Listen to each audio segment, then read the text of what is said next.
ചോർത്തിയതിന് case. സംസ്ഥാനത്ത് വീണ്ടും amoebic മസ്തിഷ്ക ജ്വരം സ്ഥിരീകരിച്ചു. നമസ്കാരം. ഈ മണിക്കൂറിലെ ഏറ്റവും പ്രധാനപ്പെട്ട 10 വാർത്തകളുമായി ജനൈകം ഓൺലൈൻ മോജോ ന്യൂസിലേക്ക് സ്വാഗതം.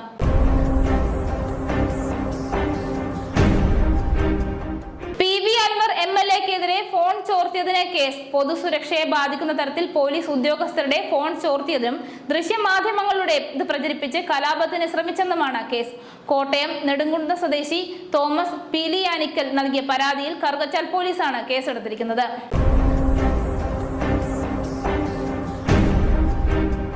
ബലാത്സംഗ കേസിൽ ഹൈക്കോടതി മുൻകൂർ ജാമ്യം തള്ളിയ നടൻ സിദ്ദിഖിനെ 5ാം ദിവസവും കണ്ടെത്താനാവാതെ പോലീസ്. മുൻകൂർ ജാമ്യാപേക്ഷ തള്ളിയ ദിവസവും സിദ്ദിഖ് കൊച്ചിയിൽ ഉണ്ടായിരുന്നുവെന്നാണ് രേഖകൾ സൂചിപ്പിക്കുന്നത്.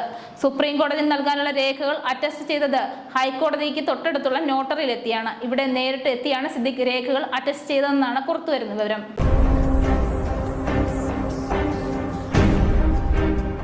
സംവിധായകൻ ബാലചന്ദ്ര മേനോന്റെ പരാതിയിൽ യൂട്യൂബ് ചാനലുകൾക്കെതിരെ കേസെടുത്ത് സൈബർ പോലീസ്. നടിയുടെ ലൈംഗിക ആരോപണം സംപ്രേഷണം ചെയ്ത ചാനലുകൾക്കെതിരെയാണ് അന്വേഷണം. ലൈംഗികത പ്രകടമാക്കുന്ന ഉള്ളടക്കം പ്രചരിപ്പിച്ചതിന് IT ആക്ട് പ്രകാരമാണ് കേസ്. ലൈംഗിക ആരോപണം ഉന്നയിക്കുമെന്ന് നടിയുടെ അഭിഭാഷകൻ ബ്ലാക്ക്മെയിൽ ചെയ്തെന്ന് ബാലചന്ദ്ര മേനോൻ പരാതിയിൽ നൽകിയിരുന്നു. തനിക്കെതിരെ നടി ലൈംഗിക പീഡന ആരോപണം ഉന്നയിച്ചതിന് പിന്നാലെ കൊച്ചി സിറ്റി പോലീസ് കമ്മീഷണർക്കാണ് ബാലചന്ദ്ര മേനോൻ പരാതി നൽകിയത്.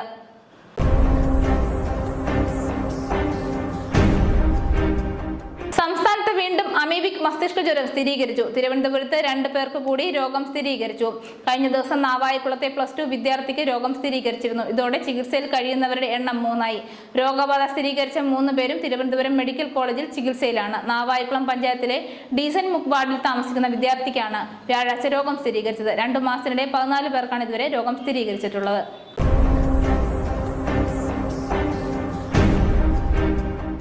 CPIM പോളിറ്റ് ബ്യൂറോയുടെ കേന്ദ്ര കമ്മിറ്റിയുടെയും കോർഡിനേറ്റർ ചുമതല താൽക്കാലികമായി മുതിർന്ന നേതാവ് പ്രകാശ് കാരാട്ട് നൽകാൻ തീരുമാനം. കേന്ദ്ര കമ്മിറ്റിയുടേതാണ് തീരുമാനം.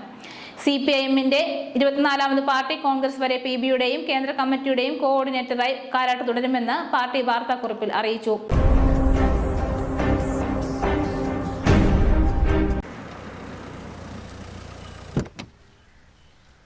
ഇതെന്താ വണ്ടി അവിടെ പാർക്ക് ചെയ്യാത്തെ? ബെൻസ് വരും.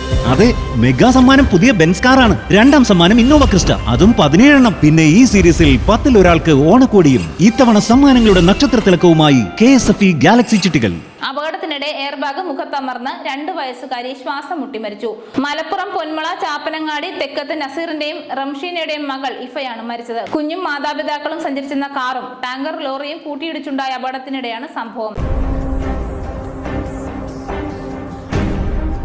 ജമ്മു കാശ്മീരിലെ കത്വ ജില്ലയിൽ സുരക്ഷാ സേനയും ഭീകരരും തമ്മിലുള്ള ഏറ്റുമുട്ടലിനിടെ പോലീസ് ഉദ്യോഗസ്ഥന് വീരമൃത്യു. ഏറ്റുമുട്ടലിൽ 2 ഭീകരരെ സുരക്ഷാ സേന വധിച്ചു. ശനിയാഴ്ച വൈകിട്ടുണ്ടായ ഏറ്റുമുട്ടലിൽ ജമ്മു കാശ്മീർ പോലീസ് സേനയിലെ ഹെഡ് കോൺസ്റ്റബിൾ ബഷീർ അഹമ്മദ് കൊല്ലപ്പെട്ടു. ഡൽഹി നഗ്ലോയിൽ കാറിടിച്ച് പോലീസ് കോൺസ്റ്റബിൾ മരിച്ചു. വാഹനം നീക്കാൻ പോലീസ് ഉദ്യോഗസ്ഥൻ ആവശ്യപ്പെട്ടതിൽ പ്രകോപിതനായ ഡ്രൈവർ കാർ മുന്നോട്ടെടുക്കുകയായിരുന്നു. അമിത വേഗതയിൽ കാർ മുന്നോട്ടെടുത്തപ്പോൾ കോൺസ്റ്റബിളിനെ ഇടിക്കുകയായിരുന്നു. ഇടിച്ചതിന് ശേഷം ഉദ്യോഗസ്ഥനെ 10 മീറ്റർ വലിച്ചിഴച്ച ശേഷമാണ് കാർ നിന്നത്. സംഭവത്തിന് ശേഷം ഡ്രൈവർ ഒളിവിൽ പോയി. മധ്യപ്രദേശിലെ മെഹാർ ജില്ലയിൽ ബസും ട്രക്കും കൂട്ടിയിടിച്ചുണ്ടായ അപകടത്തിൽ 6 പേർ മരിച്ചു. 20ഓളം പേർക്ക് പരിക്കേറ്റു. രാത്രി 11 മണിയോടെ പ്രയാഗ്രാജിൽ നിന്ന് നാഗ്പൂരിലേക്ക് പോവുകയായിരുന്ന ബസ് റോഡരികിൽ നിർത്തിയിട്ടിരുന്ന ട്രക്കിൽ ഇടിക്കുകയായിരുന്നുവെന്ന് പോലീസ് പറഞ്ഞു. പരിക്കേറ്റവരിൽ 6 പേരുടെ നില ഗുരുതരമാണെന്നും കൂടുതൽ ചികിത്സയ്ക്കായി ഇവരെ സത്നയിലെ ആശുപത്രിയിലേക്ക് മാറ്റിയതായും പോലീസ് പറഞ്ഞു. നേപ്പാളിൽ കനത്ത മഴയെ തുടർന്നുണ്ടായ പ്രളയത്തിലും മണ്ണിടിച്ചിലും 24 മണിക്കൂറിനിടെ 112 പേർ മരിച്ചു. 100ഓളം പേർക്ക് പരിക്കേറ്റിട്ടുണ്ട്. 68 പേരെ കാണാതായി. 54 വർഷത്തിനിടെ ഇതാദ്യമായാണ് ഇത്രയും ശക്തമായ മഴ നേപ്പാളിൽ പെയ്യുന്നത്. 3000ഓളം സുരക്ഷാ സേനാംഗങ്ങളെ ദുരിത നിവാരണ പ്രവർത്തനങ്ങൾക്കായി നിയോഗിച്ചിട്ടുണ്ട്. ജനൈകം ഓൺലൈൻ മോജോ ന്യൂസിൽ വീണ്ടും കാണാം. കൂടുതൽ വാർത്തകൾക്കും വീഡിയോകൾക്കുമായി ജനത്തിന്റെ വെബ്സൈറ്റ്, YouTube ചാനൽ സന്ദർശിക്കുക.